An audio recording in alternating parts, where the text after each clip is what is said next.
Bonjour, cinquième النهاردة معانا deuxième leçon من troisième unité.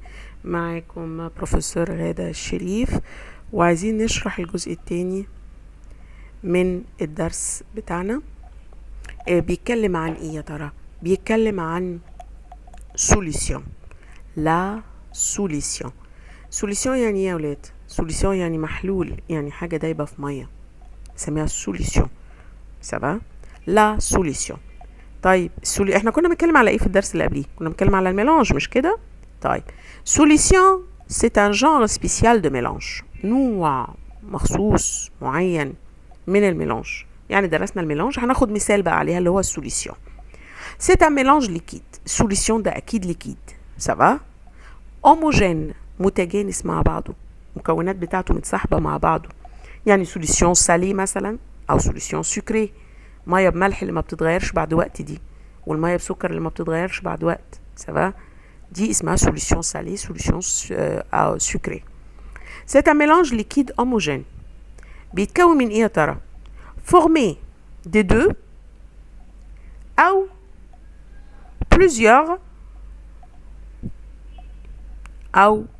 plusieurs différentes matières.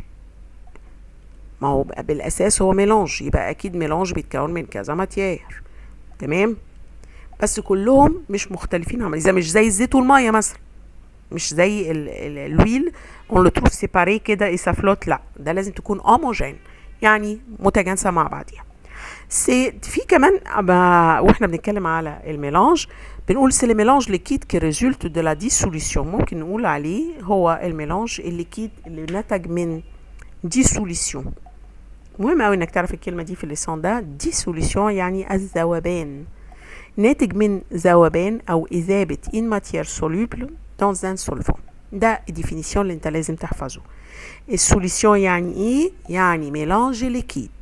سوليسيون يعني ايه؟ يعني ميلانج ليكيد qui résulte بينتج de la dissolution ذوبان d'une matière soluble dans un solvant.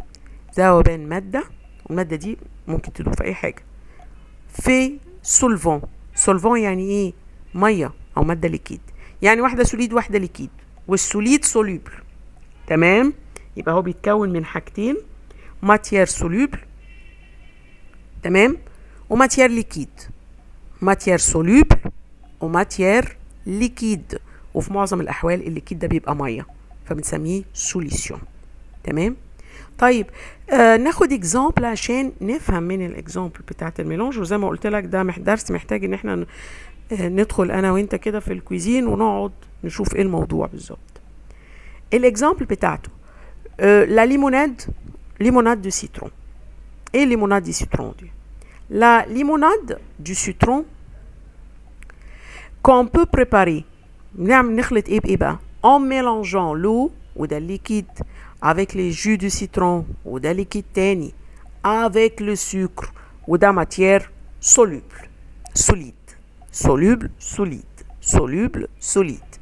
طيب احنا خلطنا كل دول مع بعضهم، هيدوني ايه؟ هيدوني لا ليموناد. ده c'est une solution. طيب solution salée يعني ميه وملح بس. La solution salée est formée par le mélange du sel d'un solide soluble avec l'eau qui est liquide solvant. Ça va؟ طيب ممكن نعمل سوليسيون سكري. اعمل السوليسيون بتاعتك وصورها بالبورتابل بتاعتك وحطها لي عشان توريني انك انت بتتابع وانك شاطر، عملت الدفوار بتاعك. دفوارنا هيبقى solution salée, solution sucrée à former dans la cuisine. La solution sucrée est formée par le mélange du sucre solide soluble avec l'eau. l'eau دي liquide، تمام؟ وبنسميها solvant، يعني ممكن يتدوب فيها. solvant يعني ممكن يتدوب فيها. طيب ازاي ندوب؟ comment se fait la dissolution؟ ازاي نعمل ديسوليسيون بقى يا ولاد؟ ندوب حاجة ازاي؟ ما احنا قلنا ان solution c'est la matière qui résulte par la dissolution. طيب ازاي نعمل dissolution؟ Quand on observe les constituants des solutions, on a utilisé un liquide dans lequel se dissout les matières. ماشي؟ والliquide ده on l'appelait solvant. اللي بندوب فيه اسمه solvant. Le matière واستخدمنا كمان matière on l'a appelé la matière soluble. المادة اللي احنا بندوب فيها اسمها solvant. المادة اللي بندوبها السكر أو الملح اسمها matière soluble. Et le mélange obtenu est appelé la dissolution. ده شرحنا فوق. Quand une matière لما نجيب مادة se dissout ده الفيرب اللي انت لازم تحفظه. مش احنا قلنا dissolution الفيرب بتاعها se dissout. Quand une matière se dissout dans un solvant, on dit que c'est une matière soluble et forme une solution. Et si elle ne se dissout pas, c'est une matière insoluble. طب عملنا كده équation جميلة. قلنا solvant plus solvant يعني مية والحاجة اللي بندوب فيها. وماتير soluble plus ماتير soluble زي السكر والملح. وعملنا لهم dissolution. بينتج عن الموضوع ده ايه؟ بينتج عن الموضوع ده solution. يطلع solution salée, solution sucrée, solution تاخد منه الدواء بتاعك. لانك انت ما بنشتري الدواء، ماما بتشتري لك الدواء بتاع الجريب مش فيه انتيبيوتيك وبيبقى جاي مع ميه، وماما تدوب الميه دي في الدواء البودر ده solution. Ça va? Donc la dissolution c'est l'opération durant laquelle une matière soluble se dissout dans une matière liquide. تعريف ده مهم يا ولاد. تعريف السولفان c'est le liquide dans lequel se dissout la matière. طيب تعريف الماتير soluble c'est la matière dissoute dans le solvant. Et la matière dissoute dans le solvant. المادة التي تذوب. تمام؟ طيب n'oubliez pas remarque كده على جنب، المية هي المحلول المعروف العام اللي احنا بنذوب فيه. يعني ما يقول لك سولفون جينيرال بنستخدمه في كل حته، سولفون جينيرال بندوب فيه اي حاجه، سي لو. دونك l'eau est considérée comme un solvant général car elle peut dissoudre plusieurs matières. تمام؟ طيب ايه اللي يخلي الديسولوسيون سريع وايه اللي يخليه بطيء؟ ايه اللي يخلي عملية الإذابة او لما نيجي ندوب الموضوع ده يتم بسرعة، وايه اللي يخليه يتم ببطء شديد والما حاجة ما بتدوبش كده وبناخد وقت كبير عشان نعمل سوليسيون؟ في حاجة بقى اسمها les facteurs qui influent sur la dissolution. ايه اللي بيأثر؟ لو انت زودت ملح كتير قوي على كوباية المية بيدوب اول مرة شوية، وتاني مرة بيدوب شوية، تالت مرة بتلاقي بيدوب بصعوبة، وفي حبة بيستنوا كده en dessous. تمام؟ تبقى الكونتيتي دو ماتير سولوبل بتأثر.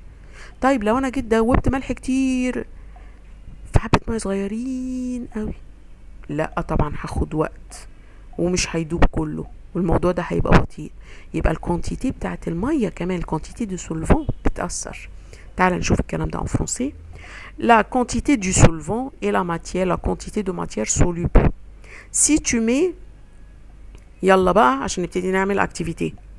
Si tu mets une cuillère de sucre dans un récipient، هنجيب كوبايتين مية، كوباية فيها 50 ملي، إناء فيه 50 ملي، يعني إناء فيه كوباية، هات إناء 2 إناء فيه كوباية وإناء فيه 3 كوبايات، 3-4 كوبايات مية، وحط هنا معلقة سكر وهنا معلقة سكر وشوف أنهي الأسرع. خلاص؟ un récipient يعني إناء contenant 50 millilitres d'eau، puis on met une autre cuillère de sucre dans un récipient contenant 300 millilitres d'eau pour former une solution. Qu'est-ce que tu remarques? On remarque que le temps nécessaire pour dissoudre la première cuillère الأولاني اللي فيه شوية مية قليلين 50 ملي بس، الوقت ده كان أطول بكتير في عملية الذوبان، كان بطيء من اللي أنا خدته وأنا بدوب في 300 ملي. سبعة. on remarque que le temps nécessaire pour dissoudre la première cuillère est plus long que le temps nécessaire pour la deuxième. Alors, نستنتج من الكلام ده ايه؟ conclusion. Tant que la quantité du solvant augmente, le temps de la dissolution diminue. كل ما تزود المية اللي انت بتدوب فيها الوقت هتاخده اقل بكتير. خلاص؟ او ممكن نقول la matière dissout plus vite. La matière dissout plus vite. المادة بتذوب بسرعة. طب ايه تاني ممكن يسرع او يبطئ عملية الديسوليسيون؟ الشالور. هو انت لما تدوب معلقة سكر في كوباية مية ساقعة تدوب اسرع، ولا معلقة سكر في الشاي او في كوباية مية سخنة؟ تشوف مين فيهم الاسرع وتجيب الكرونومتر بتاعتك او ستوب واتش وتقيس خدت وقت قد ايه. هتلاقي ان اللي في المية السخنة بيدوب اسرع، يبقى الشالور بتساعد. تعال نشوف ده en français.